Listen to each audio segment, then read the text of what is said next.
போத்திஸ் நிறுவனர் கேவிபி சடையாண்டி மூப்பனார் காலமானதா செய்தி வெளிவந்திருக்கு.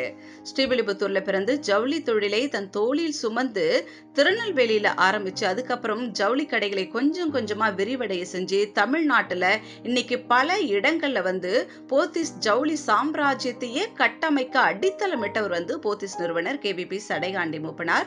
அவருக்கு வயசு 84. வயது மூப்பின் காரணமாக அவர் உயிரிழந்திருக்கிறாரு. சாதாரண ஏழை நெசவு தொழில் செய்த போத்தி மூப்பனாருடைய மகன் தான் சடையாண்டி மூப்பனார் அவர்கள். அவரும் தகப்பனை போலவே கொஞ்சம் கொஞ்சமா அவருடைய தொழிலை விருத்தி அடைய செஞ்சாரு. இவருக்கு 6 மகன்கள்.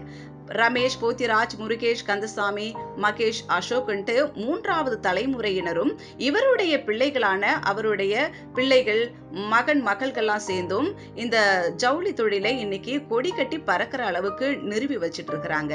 அதுல பாத்தீங்கன்னா ஸ்ரீவில்லிபுத்தூர்ல முதல்ல ஒரு சின்ன கடையை ஐயா சடையாண்டி மூப்பனார் அவர்கள் தொடங்கினாங்க. அவரை தொடர்ந்து அவருடைய மகன் ரமேஷ் அவர்கள் அவரோட சகோதரர்களோட சேர்ந்து அதுக்கப்புறம் திருநெல்வேலியில தொடங்கினாரு. சென்னையில கால் தடம் பதிக்கணும்ன்றது இந்த சகோதரர்களுடைய கனவாவும் இருந்துச்சு. அதனைத் தொடர்ந்து சென்னையில இப்ப இருக்கக்கூடிய போத்திஸ் இடத்தேர்வு நடைபெற்று அந்த இடத்திலும் நிறுவனாங்க. அதுவும் இன்னைக்கு வெற்றிகரமா போயிட்டு இருக்குது. சென்னை மட்டும் இல்லாம பாத்தீங்கன்னா சேலம், மதுரை, திருவனந்தபுரம், பாண்டிச்சேரி, நாகர்கோவில், திருச்சி, பெங்களூருன்ட்டு 11 ஊர்களை 16 கடைகள் இன்னைக்கு விரிவடைஞ்சிருக்கு. 17வது கொச்சியில இந்த கடை இன்னும் விரிவடைஞ்சிருக்கு அப்படின்றதுக்கு இவங்களோட உழைப்புக்கு கிடைச்ச வெற்றி அப்படின்னு தான் சொல்லணும். இவங்களுடைய விசுவாச உழைப்பும் பணியாளர்களின் உழைப்பும் இந்த இமாலய வெற்றிக்கு பங்குண்டு அப்படின்ட்டு இந்த போத்திஸோட உரிமையாளர்கள் அவங்க கிட்ட வேலை செய்யக்கூடியவங்களை கூட உயர்த்தி பேசுவாங்க அப்படின்ட்டு சொல்லியிருக்காங்க. அவங்களோட நிறுவனத்துல வேலை செய்யக்கூடிய எந்த ஊழியர்களோட வீட்டு விசேஷம் இருந்தாலும் கண்டிப்பா அவங்க கூப்பிட்டா இவங்க போய் அவங்களுக்கு ஒரு நல்ல ஒரு வெகுமதியை செஞ்சுட்டு வருவாங்க.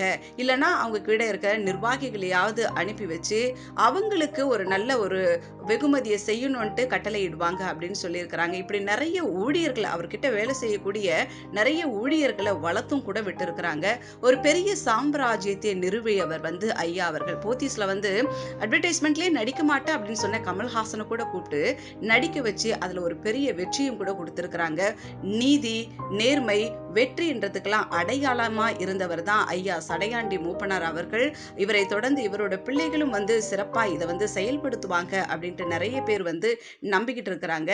ஐயாவுடைய இறுதி சடங்கு அவருடைய சொந்த ஊரான ஸ்ரீவில்லிபுத்தூர்ல நடக்க இருக்கிறதா சொல்லிட்டு இருக்காங்க.